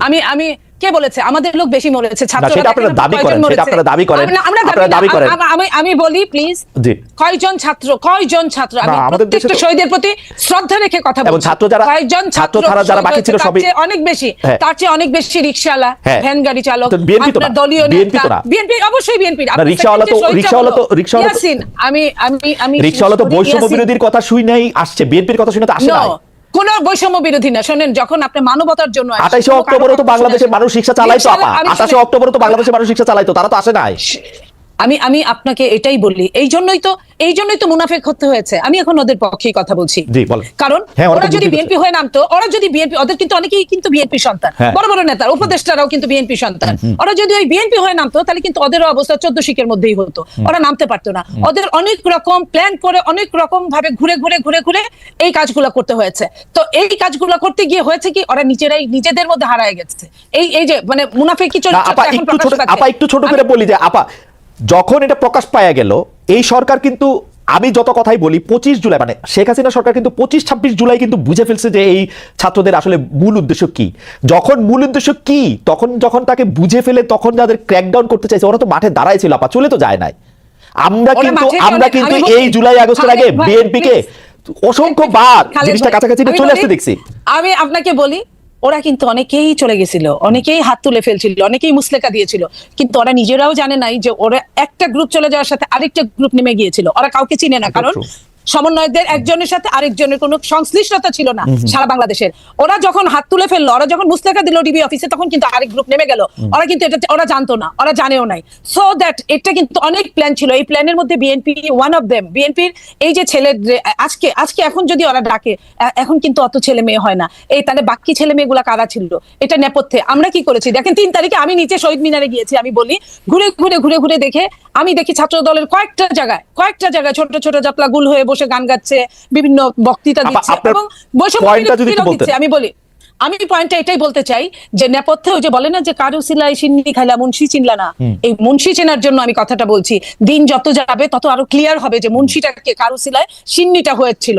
আমি ওই সিন্নির কথাই বলতে চাচ্ছি। আপনি তো আমাদের পরিষ্কার করে বলেন কারু সিলাই সিন্নি আগেও ছিল, আপা কারু সিলাই সিন্নি মুন্সি কে? বিএনপি। আমি আপনাকে একটা কথা বলি, বিএনপি 15 বছর 15.5 বছর মাঠেই ছিল, মাঠেই আছে। বিএনপি যখন নিজের নামে কখনোই এই সরকারকে ফ্যাসিস্ট, এটা কিন্তু নরমাল কোন সরকার না, একটা ফ্যাসিস্টকে যখন বিএনপি তুলতে পারবে না একা, তখন অন্য যেভাবে আসুক, বলেন না যে মুমূর্ষু রোগীর জন্য সবকিছু হালাল। এই জুলাই আগস্টটা ছিল মুমূর্ষু রোগী। আমার মনে হয় আপনার বক্তব্য পরিষ্কার।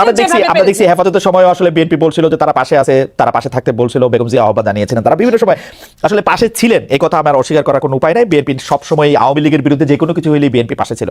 কিন্তু আপনি এই যে একটু নিউ ইয়র্ক টাইমসের প্রতিবেদনটাকে একটু বলবেন যে আপনাদের যিনি অফিস সামলান, আপনাদের যিনি মুখপাত্র জনাব রুহুল কবির রিজভী বলছেন টাকা দিয়ে নিউ ইয়র্ক টাইমসের প্রতিবেদন ছাপিয়েছে আওয়ামী লীগের দোষরা। এটাকে আপনিও মনে করেন এরকম? 1-2 লাইন যদি বলেন, কারণ আমাদের আবার একটু দেখেন, আমি ওইখানে আমি নিউ ইয়র্ক টাইমসের ওগুলো আমি এটা নিয়ে কিছুই বলতে চাই না। এই কারণে যে রাজনীতির কিছু ক্রাইটেরিয়া থাকে, ধারাবাহিকতা থাকে।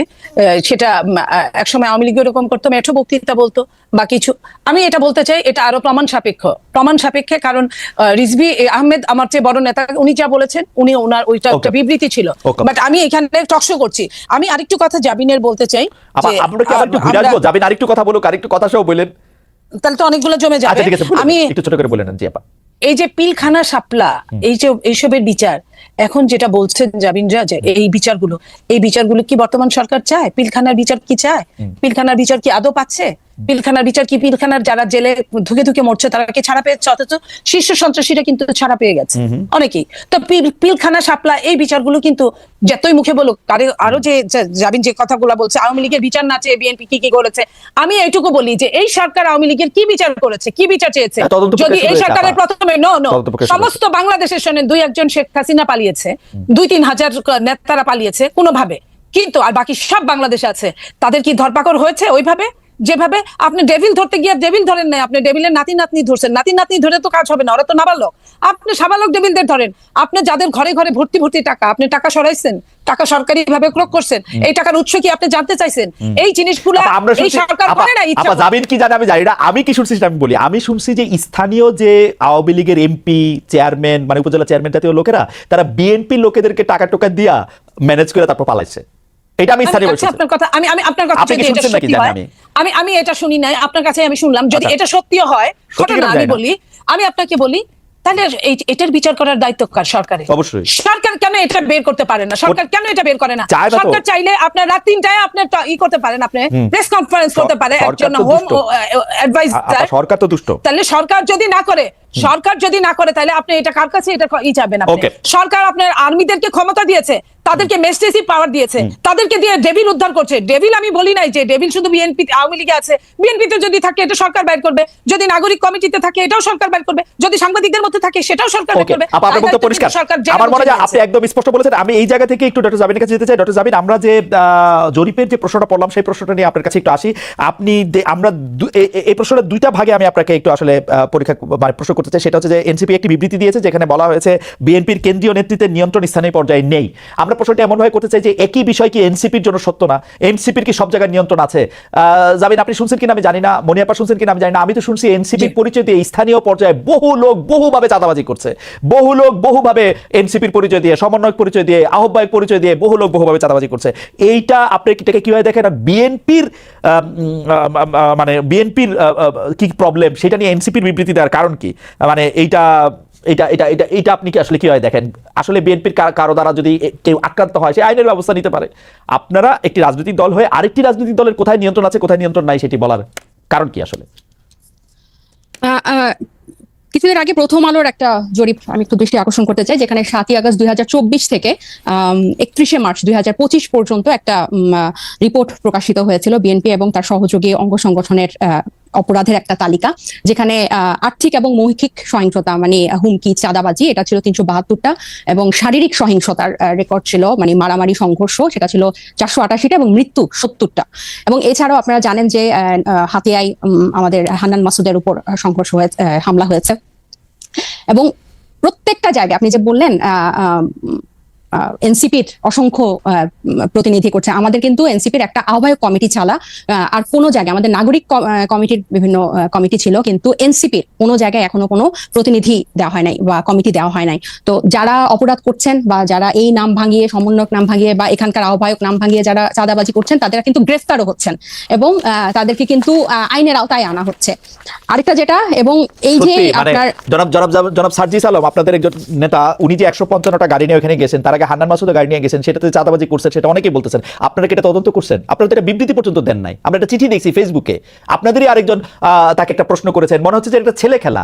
একটা লোক 155টা গাড়ি নিয়ে শোডাউন করতেছে, পরে আবার ব্যাখ্যা দিচ্ছে যে এটা তার দাদার টাকা, বাবার টাকা। আপনারা এটা কিছু বলতেছেন না, কোনো রকম তদন্ত করতেছেন না। আপনারা বলতেছেন যে আমরা খালেদ ভাই গত এই ঈদের আগে এই সার্জিসের ব্যাপারটা নিয়ে মনে হয় আমরা যে কয়টা গণমাধ্যমের সাথে কথা বলেছি, টকশোতে গিয়েছি, প্রতিনিয়ত এটা নিয়ে কথা বলেছি এবং এটার প্রশ্ন জবাবদিহি আনুষ্ঠানিক বিবৃতি দিয়েছেন, এনসিপি আনুষ্ঠানিক বিবৃতি দিয়েছে। আমাকে শেষ করতে দেন, আমাকে একটু শেষ করতে দেন। যেখানে যে মানে আমাদের তো শুধু একজন তারেক রহমান নাই যে যিনি কথা বললে ওই কথাটাই মানে বেদবাক্য হবে। আমরা সবাই কিন্তু এখানে যেহেতু এটা একটা কালেকটিভ নেতৃত্বের একটা দল এবং সবাই আমরা বিভিন্ন জায়গায় কথা বলছি, গণমাধ্যমের সাথে কথা বলছি। আমরা বারবার বলেছি যে এই তারা যে পাল্টাপাল্টি বক্তব্য দিয়েছে ফেসবুকে, এটা সম্পূর্ণ তাদের ব্যক্তিগত একটা পোস্ট এবং তারা সেভাবে সেটা হ্যান্ডেল করেছে। আমি আরো বলি যে আপনি আমাকে যে কথাটা শেষ করতে দিলেন না, তো এই যে বিভিন্ন জায়গায় যে তাদের এই সহিংসতা এবং তাদের যে স্থানীয় পর্যায়ে নিয়ন্ত্রণ নাই, এটা স্বয়ং তাদের দলের যে তারেক রহমান সাহেব, উনি নিজেও কিছুদিন আগে, এই 2-1 দিন আগে, ঈদের আগে একটা বক্তব্যে বলেছেন যে যারা এরকম করছেন তাদেরকে উনি ডিজোন করেন বা টানতে পারেন না। তো এটা প্রমাণিত যে তাদের স্থানীয় পর্যায়ে তাদের ইয়াটা নাই, কন্ট্রোলটা নাই, এবং নিজে উনি এই কথা স্বীকার করেছেন। আর আমাদের দলের সাথে যে আপনারা বিএনপির তুলনা করছেন, এটা এই কারণে আমি বলবো যে আমরা এখনো সাংগঠনিকভাবে ওভাবে বিস্তার লাভ করি নাই। নতুন একটা রাজনৈতিক দলে অনেকেই কিন্তু শেল্টার নিতে চাইবে বা নাম ভাঙিয়ে এটা করতে চাইবে, কারণ এই যে এইগুলো কিন্তু এই 1 মাস আগে আমরা এসে নতুন করে তৈরি করি নাই, বরং এই পুরনো রাজনৈতিক অপসংস্কৃতির মধ্যে আমরা এসেই জন্ম নিয়েছি। সো এখন আমাদের উপর দায়িত্ব এসব রাজনৈতিক অপসংস্কৃতি পরিষ্কার করা এবং ফেরেশতার মতো বিহেভ করা। সো আমরা কিন্তু অথবা আপনাদের দায়িত্ব হচ্ছে ওই সংস্কৃতিটারও বেশি করে করা। একটু খালেদ ভাই আমি শেষ করি। ওই সংস্কৃতি বেশি করা না, ওই সংস্কৃতির বিরুদ্ধে কথা বলা। আমরা এই রাজনৈতিক অপসংস্কৃতির বিরুদ্ধে কথা বলতে চাই এবং এটা শুধু বিরুদ্ধে কথা বলা না, আমরা এটা চর্চাটাও করতে চাই। এবং আপনি যখন বলেন যে গণ অভ্যুত্থান, বা আপনারা যখন বলেন যে গণ অভ্যুত্থান এই কোটা বিরোধী আন্দোলন দিয়ে শুরু হয়েছিল, ছাত্রদের ডাকে হয় নাই, এটা গত 15 বছর বিএনপি নির্যাতিত হয়েছে, এটা যেমন সত্য। 24-এর গণ অভ্যুত্থান বৈষম্য বিরোধী ছাত্র আন্দোলনের ব্যানারে হয়েছে, বিএনপি সেই ব্যানারে এসে আন্দোলনে অংশ নিয়েছে, সেটাও সমান পরিমাণ সত্য। এখানে এটা অস্বীকার করে কোনো উপায় নাই। ঠিক একইভাবে গণ অভ্যুত্থানের যেভাবে সবাই হকদার, এই রাজনৈতিক অপসংস্কৃতি দূর করার দায়িত্ব 1 মাস আগে জন্ম নেওয়া একটা দলের যেরকম দায়িত্ব, 47 বছর আগে জন্ম নেওয়া একটা দলের দায়িত্ব। আমরা শুধু একটা বিবৃতি দেই নাই দেখে আপনি আমাদেরকে প্রশ্ন করতে পারেন। একটা বিবৃতি না, আপনার কথা শেষ হলো আমি একটু বলি, মানে এটা কথা শেষ হলো আপনি একটু বলি। আপনি তো বলে যাচ্ছেন, এত সুন্দর চমৎকার কথা বলেন আপনি, আপনাকে শুনতে খুব ভালো লাগছে, কিন্তু আপনি যদি আমাকে একটু সময় দিতেন। জি বলেন। আপনি বলতেছেন একটা বিবৃতির কথা, আপা আপনি একটু খেয়াল করে দেখেন, আপনারা 5 স্টার হোটেলে ইফতারি কোথায় করলেন, কে আপনাদের চাঁদা দিল, সেই বিবৃতি সেটা আপনারা বিবৃতিতে জানান নাই। আপনারা রূপায়ণটার মধ্যে 2টা বিল্ডিং ভাড়া করে কেমনে থাকতেছেন, আপনারা এই 8 মাসে এটা আপনারা এটা জবাব দিতে পারেন নাই। আপনাদের শোডাউন করলেন কোথেকে গাড়িতে, এটার জবাব আপনারা বিবৃতি দিতে পারেন নাই। আপনারা কেন হাসনাত আব্দুল্লাহ হঠাৎ করে বললো আর্মি তাদেরকে ডাইকা নিয়ে বলছে আওয়ামী লীগের রাজনীতিতে আসতে দিতে হবে, তারপরে আপনারা এটার নিয়ে কিন্তু কোনো একটা দলগত অবস্থান আপনারা জানান নাই। আপনারা বিবৃতি দেন না এমন না, কিন্তু আপনারা কিন্তু বিবৃতি দেন। জনাব নাহিদ ইসলাম এবং আপনাদের মিডিয়া সেলের পক্ষ থেকে আমরা অনেক বিবৃতি পাইছি, এগুলি ব্যাপারে আমরা কোনো বিবৃতি পাই নাই আনফরচুনেটলি। টক শো থেকে আপনি কথা কইলেন, এখন আপনার কথাটা কি আমরা শুনবো নাকি আপনার একটা পার্টির বিবৃতি আশা করবো? আপনি নতুন রাজনৈতিক বন্দোবস্তের কথা বলতেছেন, একটা নতুন, আপনি আমাকে দেখাইতে পারবেন যে এনসিপির সাথে বিএনপির কি তফাৎ, এনসিপির সাথে জামায়াতের কি তফাৎ? কোন জায়গা দিয়ে আপনারা একটা তফাৎ করতেছেন আরেকটা জায়গা দিয়ে একটা নতুন বন্দোবস্ত আনছেন? একটা উদাহরণ দেখান একটা নতুন বন্দোবস্তের। আচ্ছা খালেদ ভাই, বিবৃতি দিয়েই যদি এসব অপসংস্কৃতি বা এসব ব্যাপার থেকে মুক্ত হওয়া যেত, তাহলে বোধহয় বিবৃতি দেওয়া হতো। আমরা কোন কোন বিষয়ে বিবৃতি দিয়েছি আপনি নিশ্চয়ই সেটা যেহেতু খেয়াল করেছেন, আপনি খেয়াল করে থাকবেন। এইসব ব্যাপারগুলা বিবৃতি দিয়ে দায়সারা ভাবে ফেরানো যাবে না, এগুলোকে জনগণের কাছে পরিষ্কার করতে হবে। এবং অর্থনৈতিক স্বচ্ছতা আমাদের রাজনৈতিক দল জন্ম নেওয়ার আগে থেকে আমাদের অন্যতম প্রায়োরিটি। শুধু বাংলাদেশে কোনো রাজনৈতিক দলের এই গত 53 বছরের রাজনৈতিক সংস্কৃতিতে অর্থনৈতিক স্বচ্ছতা কখনো কোনো রাজনৈতিক দল দেখায় না। এবং আমরা জন্ম নেওয়ার আগে থেকেই এই আলোচনা, আপনি যে 8 মাস বললেন, জন্ম নিয়েছে 1 মাস আগে, এর আগে থেকে আমরা যখন এই প্রক্রিয়ার মধ্যে ছিলাম, এটা ছিল আমাদের অন্যতম প্রায়োরিটি। আপনার একটা জিনিস, একজন ব্যক্তি একটা রাজনৈতিক দলের একজন দুজন কিছু করবে, সেটাকে ডিফেন্ড করে একটা বিবৃতি দিয়ে কিন্তু ব্যাপারটা থেকে দায়সারা হওয়া যাবে না। বরং আমাদের হোমওয়ার্কটা হচ্ছে, আমাদের কর্মযজ্ঞটা হচ্ছে এই জিনিসটা কিভাবে স্বচ্ছভাবে মানুষের কাছে পরিষ্কার করা যায়, যাতে এটাই হচ্ছে আমাদের বিএনপি এবং জামাতের থেকে আমাদের পার্থক্য। বিএনপি এবং এই যেসব রাজনৈতিক দল স্টাবলিশ ছিল, তারা কি শোডাউনের রাজনীতি করে নাই? তারা কি পেশি শক্তি দেখায় নাই? তারা কি আর্থিক প্রভাব প্রতিপত্তি দেখায় নাই বিভিন্ন জায়গায়? এটা তো আপনি অনেক অভিজ্ঞ, আপনি অনেক বছরের আপনার অভিজ্ঞতা। আমি বলি, আমাকে শেষ করতে দেন যে এখন এটা থেকে আমরা ডিফারেন্ট কিভাবে হব, যে এগুলোকে আমাদেরকে চেক করতে হবে। বিবৃতি দিয়ে কিন্তু এখান থেকে দায়সারা ভাবে আমরা মুক্তি পেতে পারবো না। এগুলোকে আমাদের অ্যাড্রেস করতে হবে, এগুলোকে ফ্লেক্সিবল করতে হবে, কিভাবে জনগণের কাছে পৌঁছানো যায়। এবং এই ইফতারের কথা এবং রূপায়ণ টাওয়ারের অর্থের কথা আমরা বারবার বলেছি, সেটা টকশো অন্যতম মাধ্যম বাংলাদেশের। আপনাদের বিবৃতিতে কি অসুবিধা? ভাই, এটা মানে কোনো অসুবিধা নাই, কারণ আমরা মনে করেছি মানে এটা লিখিত কোনো কথা বলছেন না কেন? নাহিদ ইসলাম স্বাক্ষরিত একটি বিবৃতি এরকম যে আমরা রূপায়ণ টাওয়ারের টাকাটাও অমুক জায়গা থেকে পাই, একটু বলতে অসুবিধা কোথায়? আপনি কি মনে করেন যে বাংলাদেশের যে দমন পীড়নের কালচার এই বিগত দশকগুলোতে ছিল, আপনাদের টাকা দিলে তারা দমন পীড়নের সম্মুখীন হবে? আপনি আমাকে কথা শেষই করতে দিচ্ছেন না, পুরো সেন্টেন্সটা একটু শেষ করি। আপনার কি মনে হয় যে দমন পীড়নের সংস্কৃতি বাংলাদেশের রাজনীতিতে ছিল, আপনি একটা রাজনৈতিক দলকে কারা অর্থ দিল, ডোনেশন দিল, সেটা প্রকাশ করার মতো পরিবেশ এই দেশে বিগত রাজনৈতিক দলগুলো সৃষ্টি করে রেখেছে? একটা সামান্য ফেসবুকে একটা কথা লিখলে সেখানে যেভাবে আমাদেরকে অ্যাটাক করা হয়, সেখানে আপনি মনে করেন যে আমরা আমাদেরকে ইনভেস্ট করে তার নাম প্রকাশ করব? আর শুধু কি একটা রাজনৈতিক দল, শুধু এনসিপি? আমার খুব আশা যে আপনি আপনার কথা নিজেও শুনতে পাবেন এক সময়। আমার মনে হয় যে আপনি নিজেও হয়তো শুনবেন যে আপনি আসলে কি বলতেছেন। এটা আমার একটা আশা। আপনি অন্যান্য রাজনৈতিক দলের যে মানে ডোনেশন, এটা কি এই মুহূর্তে আমরা বারবার বলতেছি যে আমরা যেভাবে ক্রাউড ফান্ডিং করব বা যেভাবে আমাদের ডোনেশন কালেক্ট করব, এটা স্পষ্ট একটা মাধ্যমে আমরা ট্রান্সপারেন্সির মাধ্যমে আপনি তো উন্নত দেশে থাকেন, ওখানে পলিটিক্যাল পার্টিগুলোতে কিভাবে মেইনটেইন হয়, সেখানে কিভাবে মেইনটেইন পরিষ্কার। আমরা কি এটা একটা অ্যাডপ্ট করতে পারি না? আপনি কি জানেন না যে জো বাইডেনের তখন পারবেন, এখন পারতেছেন না কেন? তখন পারবেন, এখন পারতেছেন না। মাত্র 1 মাস হয়েছে এসেছি, শুরু থেকে এটা কইরা নিলেন না কেন? যেমন আমি পলিটিক্যাল পার্টি করলে আগে ঠিক করতাম যে তাজনুবা আমাকে 5 টাকা চাঁদা দিচ্ছে, সেটা আগে দেখাই দিতাম। এজন্য আপনি পলিটিক্যাল পার্টি করেন নাই, আমরা করেছি। আমাদের এই এবং আপনি বিএনপি আওয়ামী লীগের মতো আরেকটা পলিটিক্যাল পার্টি করতেছেন না, এটা আপনি এত তাড়াতাড়ি 1 মাসে আপনি যে আমি 1 মাসে বুঝতে পারি সেটা বলে না। সবাই বলে যে morning show the, morning always not show the this. এবং আমি আপনাকে বলি যে আমরা জুলাই আগস্টের গণ অভ্যুত্থান থেকে একটা রাজনৈতিক দল আসলো, এরপর জাতীয় নাগরিক কমিটি, এরপর হচ্ছে আমরা দল গঠনে কাজ দিলাম। এবং আমরা কিন্তু এখানে শুধু ছাত্রদের যে একটা অংশ তা না, এখানে কিন্তু সিভিল সোসাইটির একটা বড় অংশ কিন্তু এখানে যুক্ত হয়েছে। এবং আমি আপনার জ্ঞাতার্থে বলতে চাই, এই যে সিভিল সোসাইটির একটা বড় অংশ যে নাগরিক পার্টিতে যুক্ত হয়েছে, এখানে চিকিৎসক আছে, আইনজীবী আছে, ব্যবসায়ী আছে। এবং আমি একটু শেষ করি, এখানে কিন্তু প্রকৌশলী আছে, এখানে টিচার আছে, সাংবাদিক আছে, এবং তাদের একটা কিন্তু ফান্ড এখানে আছে। এবং একটা যখন কর্মসূচি হয় বা ইফতার হয়, এরকম একটা প্রোগ্রামে কিন্তু একটা বড় ডোনেশন বা আমাদের ওয়েলউইশাররা দিয়ে থাকেন। এখন এগুলো যে আমরা প্রকাশ করব, আমাদেরকে কিন্তু একটাই বাংলাদেশের মতো অপসংস্কৃতির রাজনীতিতে জন্ম নিয়ে হুট করে যে আমরা এটা প্রকাশ করব, আপনি হয়তো 1 মাসে পারতেন, আমরা এটা পারি নাই। এটা আমাদেরকে সময় নিয়ে। আমি একটু বলি, ডক্টর জাবির ঘোষণা দিয়ে যেমন ধরা যায়, আমার কিন্তু বিশ্বাস যে ডক্টর তাজনুবা জাবিনও এটার মধ্যে চাঁদা দেন, কারণ ডক্টর তাজনুবা জাবিনের এই চাঁদা দেওয়ার ক্ষমতা আছে, সামর্থ্য আছে, এবং তিনি সেটি দেনও। এটা প্রকাশ করলে মানে আমি দলটা করতে পারবো, দলকে আমি চাঁদা দিচ্ছি এটাও বলতে পারবো না? মানে এটা কেমন কথা?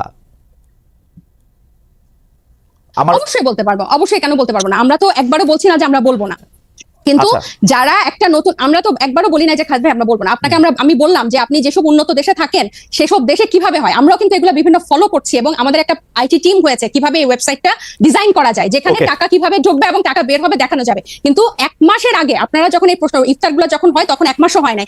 ওই মুহূর্তে এটা কিভাবে প্রকাশ করব, ওই পলিসিটা আমাদের হয় না। বারবার একই উত্তর দিয়েছেন। রাইট, একই উত্তর আপনারা দিয়ে গেছেন। আমাদের উত্তরও আপনার রাজনৈতিক দল হিসেবে আমাদেরকে একটু ক্ষমা ঘেন্না করে মাইর কম দিয়ে আমাদের উত্তর একটু শুনে রাখেন। আমরা দেখতেছি, আমরা যারা আপনাদেরকে টাকা দিছে বলে আমরা সন্দেহ করি, তারা গ্রেফতার হয় নাই, তাদের বিরুদ্ধে কোনো মামলা মোকদ্দমা কিছু হয় না, তারা সুখে শান্তিতে আসে। হচ্ছে আমাদের, এইটাও আপনারা একটু শুনে সহ্য করে নিজেদের মধ্যে আলোচনা করেন। আমি একটু মনিয়াপার কাছে যাই। মনিয়াপা, আপনারা মানে আমরা 1 মাসের কম, মানে এদেরকে শিশুর চেয়েও কম বলা যেতে পারে রাজনৈতিক দলের বয়স হিসাবে। 1 মাস ইনফেন্সি, তাদেরকে যখন আমরা জিজ্ঞেস করি এই যে টাকা পয়সা কই পাইছো, ইফতার কেমনে করছো, আমি দেখতে পাই যে আপনারা খুব খুশি হন। কিন্তু আমরা যখন বলি জনাব তারেক রহমান লন্ডনে আসেন, তার ব্যয় কোথা থেকে নির্বাহ হইতেছে, গত 15 বছরে কোথা থেকে তিনি এই টাকা পাইছেন, আপনারা রাজনৈতিক দলগুলি কিভাবে ওপেনলি এই টাকাটা কিভাবে, মানে এনসিপি কিভাবে টাকাটা দেখাবে, এটা বিএনপি দেখাই দিবে তো যে ভাই এইভাবে টাকাটা দেখাবা তোমরা, এটা কি আপনারা দেখান কখনো? কখনো কি আমরা এই কথা কইতে পারি যে গত 15 বছরে আপনি দলটা কিভাবে চালাইছেন, আমরা কি এটা কইতে পারি? আপনি খুব ভালো প্রশ্ন করেছেন। আমি আপনার প্রশ্নের উত্তর দেওয়ার আগে আমি একটুখানি বলতে চাই, তাসনুভা যে কথাটা বললেন এতক্ষণ, প্রথম আলো রিপোর্ট নিয়ে কথা বললেন, বিএনপির বয়সটাও বললেন 47 বছর। 47 বছরের যে বিএনপি, যার নামে আওয়ামী লীগ 1.5 লক্ষের অধিক মামলা করেছে এবং প্রায় 50-60 লক্ষ আসামি আছে, শুধু আসামি আছে, যে মানুষগুলো একটা থানার মানুষও অনেক দলের নাই। আমি এটা অহংকার করে বলছি না, এটাই সত্য। এখন আমি এই জায়গায় বলছি যে তারা তো মাত্র নতুন 1 মাসের একটা দল, তো তাদের এত প্রশ্নের উত্তর দিতে হয় এবং দিতে পারছে না, কোনো প্রশ্নের উত্তরই তারা দিতে পারছে না। টিউশনি করা যে উপদেশটা 6 কোটি টাকা, না আপা, আপনি আপনার কথা বলেন, 30,000 টাকা আপনি কথা বলেন, আপনি যে অর্থনৈতিক স্বচ্ছতা ওর কাছ থেকে দাবি করেন, আপনি যে অর্থনৈতিক স্বচ্ছতা জাতীয় নাগরিক পার্টি, তাহলে আপনি আরেকটা প্রশ্ন এটা তো লাভ নাই, টিউশনি করেন যে কোন করতে, তার জবাব আমরা সে দিবে। আমি সেই প্রশ্নটার উত্তর অবশ্যই দিব। আমি বলি নাই যে কন্টিনেন্টালের 10টা হোটেল, কন্টিনেন্টালের 10টা রুম আটকায় রেখে 53 কোটি টাকা এই 1 মাসের একটা বাচ্চা দলের, শিশু দলের 53 কোটি টাকা এই কথা সত্য না, এই কথা সত্য না, এটা বিএনপি প্রপাগান্ডা, এটা বিএনপি প্রপাগান্ডা। আমি এটাও বলি নাই, পত্রিকায় দেখেছি, আমি পত্রিকায় দেখে কথা বললাম।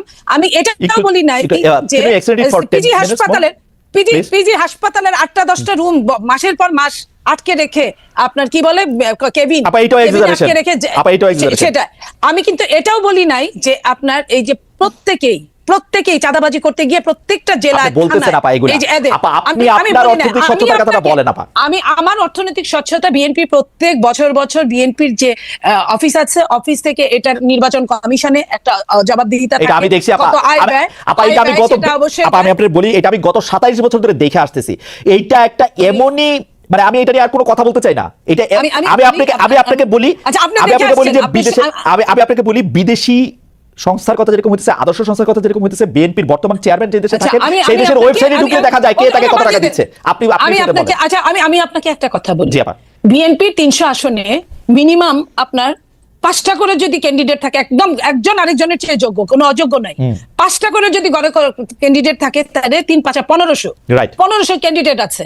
1500 ক্যান্ডিডেটের মধ্যে আপনি জানেন বিএনপির ম্যাক্সিমাম অনেক ক্যান্ডিডেট কিন্তু অনেক বাংলাদেশের শীর্ষ ব্যবসায়ী, সবচেয়ে ধনী, এবং আওয়ামী লীগের আমলে তারা খুব দারুণ ব্যবসা করেছে, সেজন্য তারা একটু কৃতজ্ঞ আছে আওয়ামী লীগের কাছে। এইখানে যত আপনি এখানে টিপ্পণী দিতেই পারেন, হ্যাঁ আমি স্বীকার করি বাংলাদেশ এমন একটা দেশ যেখানে আপনার সব সময় সব জায়গায় আপনার কিছু না কিছু দালালরা থাকে,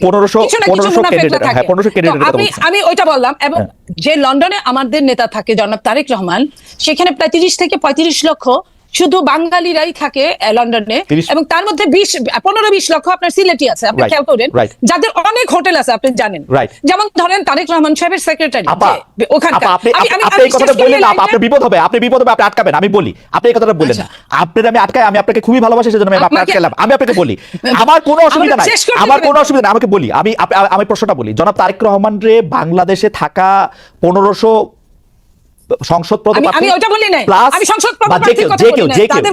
যে কেউ তাকে 1500 কোটি টাকা দেয়, আমার কোনো আপত্তি নাই। আমি শুধু আমি এটা ক্লিক করে দেখতে চাই যে এটা কোথা থেকে আসতেছে। আমার দিতে হবে কেন? আমার যে নেতা, আমি আমার নেতাকে পছন্দ করতেই পারি, আমার নেতার বিপদের সময় আমি তার পাশে দাঁড়াতেই পারি না?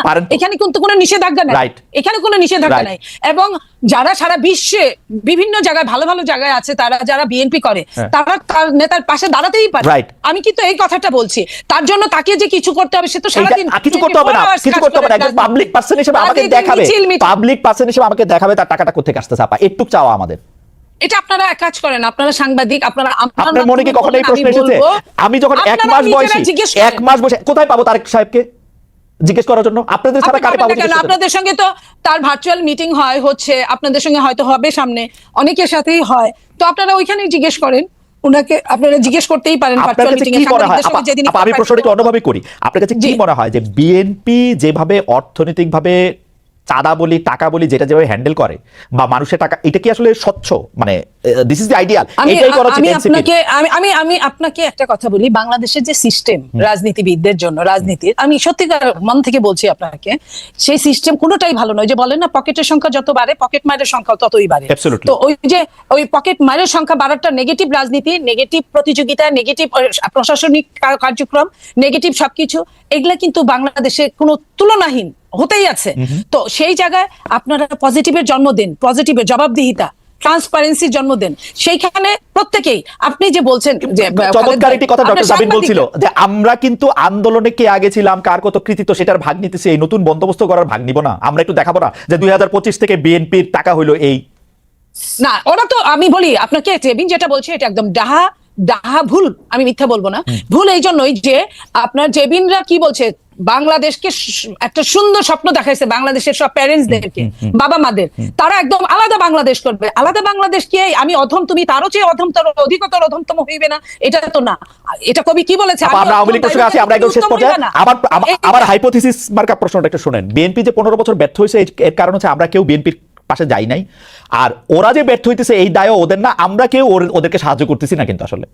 না, ওদেরকে যারা সাহায্য অবশ্যই করছে, আপনার অরিজিনাল মাস্টারমাইন্ড ওদের সাথেই আছে। আচ্ছা ঠিক আছে, আওয়ামী লীগ প্রসঙ্গে একটু বলেন, আওয়ামী লীগ প্রসঙ্গে একটু বলেন আপা, আপনারা কি আসলে আওয়ামী লীগের, মানে আপনারা যত গালি আওয়ামী লীগ শাসন আমলে দিতেন, এখন গালি একটু কমে গেছে মনে হয়? আপনাদের সাথে কি কোনো একটা আমি একটা জিনিস বলি শোনেন, যে মানুষটা চোখের সামনেই নাই, যে মানুষটার সবকিছু নিয়ে পালিয়েছে, যে মানুষটাকে ধরতে পারছে না, যাও ধরার কথা সেটা সরকার ধরছে না, যে মানুষটা আমার সামনে নাই। আজকে কথা কি ছিল, আমার সঙ্গে জেবিনের টকশো করার কথা ছিল না, আমার সাথে আওয়ামী লীগের একজন হয় পতিত নেতা, এমপি বা মন্ত্রী, এদের সঙ্গে করার কথা ছিল। সো যে মানুষটাই নাই, তার নিয়ে আকাইমা খালি মানে গিবত করাটা, এটা গিবতের পর্যায়ে পড়ে। আর বিচারটা আমাদের চেয়ে, বিএনপির চেয়ে পুর খাওয়া, এই 15.5 বছর কত যে পুকুর পারে, ঘাটে ঘাটে, আপনার কি ডুবার নিচে, হঠাৎ করে আওয়ামী লীগের প্রতি আপনাদের একটু ভালোবাসা বাড়ছে কিনা মনে হয়, সেটা বলেন। শোনেন, যে কোনো না, আমি ওটা বলছি না। আমরা বিএনপি হলে এরকম একটা দল, উদারনৈতিক দল, বিএনপি হলে এরকম একটা দল, যে দলটা এরকম, যে একটা বাঘ 10টা মানুষ খেয়ে ফেলছে, তারপরে বাঘটা গুলি খায়, আহত হয়ে কাতরাচ্ছে, বাঘটার কাছে হয়তো 1 গ্লাস পানি নিয়ে গেল। এটা কিন্তু সৃষ্টিকর্তা এই বিধানটা দিয়ে দিয়েছে। তার মানে এই না যে বাঘের বিচার হবে না, এটা চায় না, এটা অবশ্যই চায়, কিন্তু বাঘটাকে, যেটা আমি আপনাকে লাস্ট বলি, যে ফাঁসির দণ্ডে আসামি, ফাঁসির যে আসামি, তাকেও কিন্তু মৃত্যুর আগে চেক করা হয় সে সুস্থ কিনা। সে যদি অসুস্থ হয়, তার কিন্তু ফাঁসি হয় না। আমি ওই কথাটাই বলছি।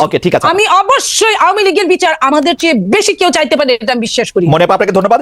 আমরা একদম শেষ পর্যায়ে শেষ প্রশ্ন নিয়ে, আসলে প্রশ্নটা এর আগে করা ডক্টর জাবিন, কিন্তু আমরা আসলে মানে আমার ইন্টারাপশনের কারণে বা অন্য জায়গায় চলে যাওয়ার কারণে অর্থনীতি বিষয়টা নিয়ে বেশি আলোচনা করার জন্য এটা খুব আলোচনা আসে না। আমি প্রশ্নটা আবার করি, এইটা আপনি আপনার মতো করে উত্তর দেন। সেটা হচ্ছে, বিএনপি নিজেকে মধ্যপন্থী বলে থাকে, এনসিপিও নিজেকে মধ্যপন্থী বলছে, জাতীয় নাগরিক পার্টি নিজেদেরকে খুবই মধ্যপন্থী বলছে। বিএনপি রাজনীতির সঙ্গে আপনাদের পার্থক্যটা কোথায়? আমরা আসলে জামাত ইসলামী নেতাদের সঙ্গে খেলাফত মজলিসের মামুনুল হক এর যে রাজনীতি, তার সঙ্গে বিএনপির তুলনায় এনসিপি নেতাদের উঠা বসা বেশি দেখতে পাচ্ছি, সংস্কার বিষয়ে চাহিদা কাছাকাছি দেখতে পাচ্ছি। আপনি যদি একটু বলেন যে বিএনপির রাজনীতির সঙ্গে আপনাদের পার্থক্য কোথায়, কার রাজনীতির সঙ্গে আপনাদের মিলটা কোথায়, ডক্টর জাবিন?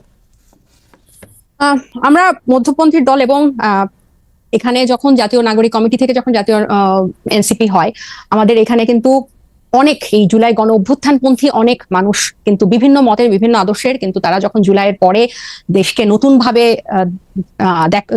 দেখা শুরু করেছে, বা এখন অবস্থার অনেক পরিবর্তন, নতুন ভাবে ভাবতে শুরু করেছে, তখন কিন্তু অনেকেই এই ছাত্র জনতার নেতৃত্বে যে নতুন দল, সেখানে এসে যোগ দিয়েছে বা আগে কমিটিতে যোগ দিয়েছে।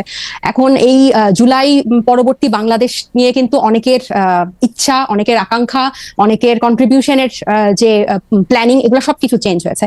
তো আমরা কিন্তু সবাইকেই কিন্তু যারা আমাদের সাথে আছেন, আমরা কিন্তু সবাইকে নিয়েই কিন্তু সামনে আগাতে চাই, এবং এই বাংলাদেশপন্থী যারা, তাদেরকে নিয়ে আগাতে চাই। কিন্তু এই যে ধর্মভিত্তিক রাজনীতি আসলে এনসিপি করবে না, কিন্তু যে একটা সামাজিক পরিসরে যে একটা ধর্মের যে একটা নিয়ম কানুন আছে, এটার প্রতিও কিন্তু আমরা শ্রদ্ধাশীল।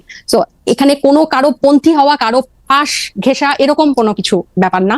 আমরা একদম স্বতন্ত্রভাবে এখানে আসছি, এবং আমি এটা এর আগে যেটা আপনার কথার জন্য আমি বলতে পারি নাই, যে এখানে ছাত্রদের নেতৃত্বে দলটা হয়েছে, ছাত্রদের এখানে গণ অভ্যুত্থানে নেতৃত্ব দানকারী অনেকগুলো ফেস এখানে আছে, কিন্তু এর সাথে কিন্তু পরবর্তীতে সিভিল সোসাইটি থেকে উল্লেখযোগ্য মানুষ এখানে যুক্ত হয়েছে, যারা হয়তো এখনো ওভাবে প্রাসঙ্গিক হয়ে ওঠে নাই আপনাদের কাছে। কিন্তু তারা কিন্তু এনসিপি কে একদম মূল জায়গা থেকে বা সাংগঠনিক পর্যায় থেকে কিন্তু খুব শক্তভাবে ধরে রেখেছে বা কাজ করছে। সো আমার কাছে মনে হয় যে এরা যখন আরো প্রাসঙ্গিক হবে, মানে এনসিপির যাদেরকে নিয়ে সামনে আগাচ্ছে তাদের থেকে এনসিপির নিজস্ব যাদেরকে নিয়ে দল গঠন হয়েছে তারা যখন সামনে আসবে তখন ব্যাপারগুলো আরো পরিষ্কার হবে। আর আরেকটা হচ্ছে যে কারো মানে জামাত বা হচ্ছে অন্য কোনো ইসলামিক দল বা ওরকম কারোর সাথে কিন্তু মানে একসাথে লিয়াজু বা ওরভাবে এক করে মধ্যমপন্থী না। আমরা হচ্ছে যারা বাংলাদেশপন্থী, যারা এখন নতুন করে বাংলাদেশকে দেখতে চায়, তাদের বিভিন্ন মত আদর্শ থাকতে পারে, কিন্তু এই গণঅভ্যুত্থানের পরে যারা অন্যরকম ভাবে বাংলাদেশকে দেখতে চায় এবং বিভিন্ন এই যে গণতন্ত্রের পথে, যে স্বৈরতন্ত্র থেকে গণতন্ত্রের যে একটা পথ, এই পথে যারা সাথী হতে চায় তাদেরকে নিয়েই কিন্তু এনসিপি আগাচ্ছে। ডক্টর মোহাম্মদ ইউনূস জোর দিয়ে বলছেন যে তিনি আসলে নির্বাচনটি চান হচ্ছে ডিসেম্বর থেকে জুনের মধ্যে এবং সেই সময়ের মধ্যে নির্বাচন হবে, কিন্তু এনসিপির বিভিন্ন নেতৃবৃন্দকে আমরা বলতে শুনছি যে ডক্টর ইউনূসের সরকার আরেকটু বেশি সময় থাকলে ভালো হয়, 5 বছর ইত্যাদি। আপনাদের অবস্থাটা আসলে কি? ডক্টর ইউনূস যদি সংস্কার না করতে পারেন এবং ডিসেম্বর এবং জানুয়ারির মধ্যে নির্বাচন দিতে তিনি বাধ্য হন, সেই ক্ষেত্রে কি আপনারা ডক্টর ইউনূসের বিরুদ্ধে আন্দোলন করবেন যে না আমরা নির্বাচনটা আরেকটু পরে চাই? না, আমার মনে হয় এটা আমরা বেশ কয়েকবার এটা ক্লিয়ার করেছি, এই সময়সীমা নিয়ে এনসিপির কোনো দাবি দেওয়া নাই। যে দুটা টাইমলাইন বলা হয়েছে ডিসেম্বর অথবা জুনের মধ্যে, উনি শুরু থেকেই ডক্টর ইউনূস দায়িত্ব নেওয়ার পর থেকেই এই দুটা সময়ের কথাই আমরা শুনছি।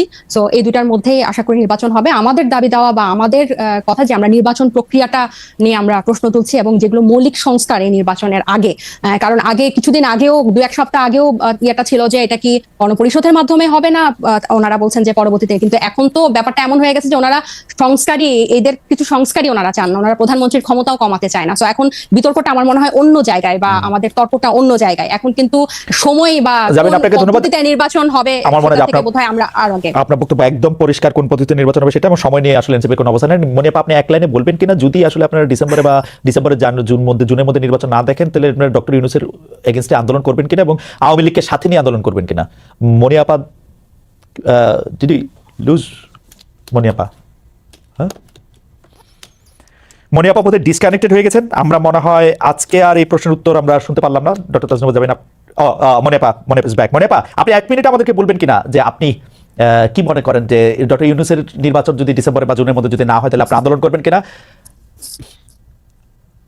দেখেন, নির্বাচন তো আসলে এটা ইন্টারিম গভর্নমেন্ট মানে অনেকটা তত্ত্বাবধায়ক সরকারের মতোই আমরা ভেবেছিলাম যে 3 মাস না হোক 6 মাসের মধ্যে নির্বাচন দিবে তারা, কিন্তু তারা নির্বাচন নিয়ে এখন পর্যন্ত ক্লিয়ার কোনো রোড ম্যাপ দেয় না এবং তালবাহানাটা এমন পর্যায়ে যে উনি কোনো ক্লিয়ার কাট কথা বলেন নাই। হ্যাঁ, উনি কোনো ক্লিয়ার কাট এখন পর্যন্ত কথা বলেন নাই।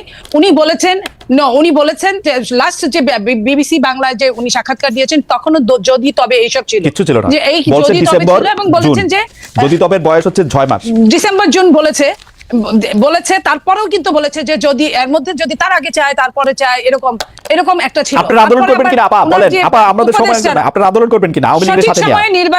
নির্বাচনটা যদি সঠিক সময়ে না হয় আওয়ামী লীগকে সাথে নিয়ে আন্দোলন করবে এমন কোনো কথা না। আওয়ামী লীগের বিচার হবে, বিচার চাই, বাট আমরা আন্দোলন করব নির্বাচনের জন্যই। আওয়ামী লীগের সঙ্গে আমাদের মেন যে দ্বন্দ্বটা, এই 4টা নির্বাচন তারা ফাঁকিবাজি করেছে, জঘন্য পর্যায়ে নিয়ে গেছে, রাতে নির্বাচন করেছে। আপনার বলেন না ফেয়ার হওয়ার জন্য, আপনার বলেন না ফেয়ার হওয়ার জন্য আপনাকে অনেক ধন্যবাদ। আসসালামু প্রিয় দর্শক, ঠিকানা খালেদ মুহিউদ্দিন থেকে কথা বলেন। খালেদ মুহিউদ্দিন অত্যন্ত গুরুত্বপূর্ণ আলোচনা করলেন বর্তমান বাংলাদেশের যে পরিস্থিতি, সেই পরিস্থিতি নিয়ে আলোচনা সমালোচনা করলেন। প্রিয় দর্শক, আজকে খালেদ মুহিউদ্দিন বাংলাদেশের যে অবস্থা, সে অবস্থা তুলে ধরেছেন তার ঠিকানা খালেদ মুহিউদ্দিন টক শোতে। কেমন লাগলো অবশ্যই কমেন্টে জানাবেন। সবাই ভালো থাকবেন, সুস্থ থাকবেন। ভিডিওটি শেষ করছি। আসসালামু আলাইকুম।